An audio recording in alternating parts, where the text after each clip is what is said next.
اپنی اولاد کو نیک بنانے کی کوشش کرے گا. بعض دفعہ یہ بھی ہوتا ہے مقدرات بعض دفعہ حائل ہو جاتے ہیں, حافظ عالم نہیں بن سکتا بچہ, تو کم از کم دیندار بنے.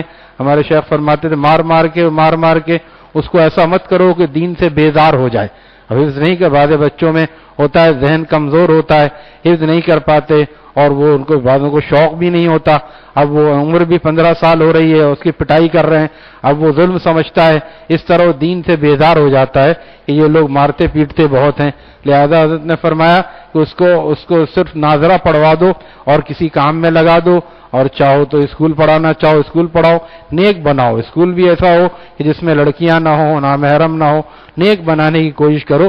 نرمی کے ساتھ اس کو اپنے ساتھ لگائے لپٹائے رکھو. نہ ہو کہ حافظ نہیں بنا تو اس کو جو ہے اس کو بالکل الگ کر دیا, یا نماز چھوڑ دی تو اس کو گھر سے نکال دیا. یہ کرنا ٹھیک نہیں ہے, اس سے اولاد اور خراب ہو جاتی ہے.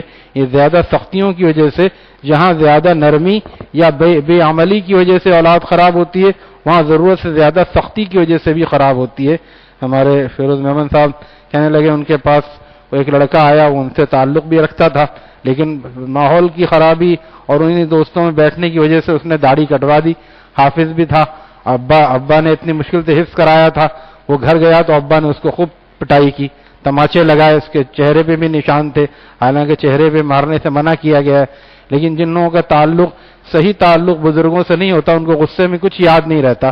لہذا وہ خوب پٹا کے پھر ان کو صرف بتانے کے لیے آیا فیروز محمد صاحب کو کہ میں جا رہا ہوں, میرے ابا نے دیکھو کیا حال بنایا ہے, میں نے داڑھی منڈائی ہے, میں نے گناہ ضرور کیا ہے لیکن کفر نہیں کیا ہے, لیکن ابا نے اتنا مارا, اب میں گھر چھوڑ کے جا رہا ہوں. تو انہوں نے بہت سمجھایا, اس کو پانی وانی پلایا کہ اگر تم میرے کچھ ذرا بھی میرا تمہیں تعلق ہے تو تم گھر واپس جاؤ, اب تمہارے ابا سے میں کل ملوں گا اور انشاءاللہ مسئلے کو حل کروں گا. پھر فیروز بھائی کیونکہ روزانہ حضرت کے پاس آتے تھے, حضرت کو یہ حال بتایا تو حضرت والا رحمہ اللہ تعالیٰ نے فرمایا کہ اس کے ابا کو سمجھاؤ کہ شکر کرو تمہارا بیٹا مسلمان ہے, ایمان والا ہے, حافظ قرآن ہے, کبھی نہ کبھی صحیح ہو جائے گا. نوح علیہ السلام کا بیٹا کافر تھا, شکر ادا کرو تمہارا بیٹا کافر نہیں. ابا کو یہ سمجھاؤ, بیٹے کو تو یہ سمجھاؤ کہ ابا کی قدر کرو, ابا کو یہ سمجھاؤ کہ بیٹے کی قدر کرو کہ وہ مسلمان ہے, اور اس کو ابھی اگر ایسی پٹائی کرو گے تو ایسا بددین ہوگا, دین سے ایسا بیزار ہوگا کہ کبھی واپس نہیں آئے گا. لہذا اس کو لگا لپٹا کے رکھو. فیروز بھائی کہتے ہیں کہ جب میں گیا ان کو یہ بات حضرت والا کے حوالے سے سمجھائی تو وہ خود آپ دیدہ ہو گئے, شرمندہ تھے, اور انہوں نے پھر اس کو صحیح سے رکھا, گھر میں رہنے بھی دیا, محبت سے بھی رکھا. کچھ ہی عرصے میں دوبارہ داڑھی آ گئی, کیونکہ اب اس کو دین اب محبت سے رکھا, اب دوبارہ داڑھی آ گئی.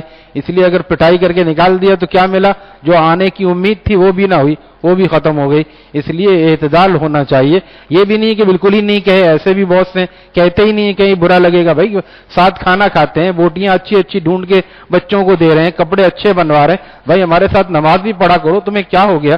نہیں, خود نہیں مانتے, دوستوں سے کہلائیں, تبلیغی جماعت والوں کو لائیں, کسی نہ کسی طرح ہر وقت فکر رہے کہ میرا بیٹا نمازی پرہیزگار اللہ والا بن جائے. یہ نہ ہو کہ فکر ہی ختم ہو جائے, لیکن ایسی فکر جس سے مار پیٹ ہو, کہ جس سے اور الٹا نقصان ہو, اس سے منع کیا جا رہا ہے.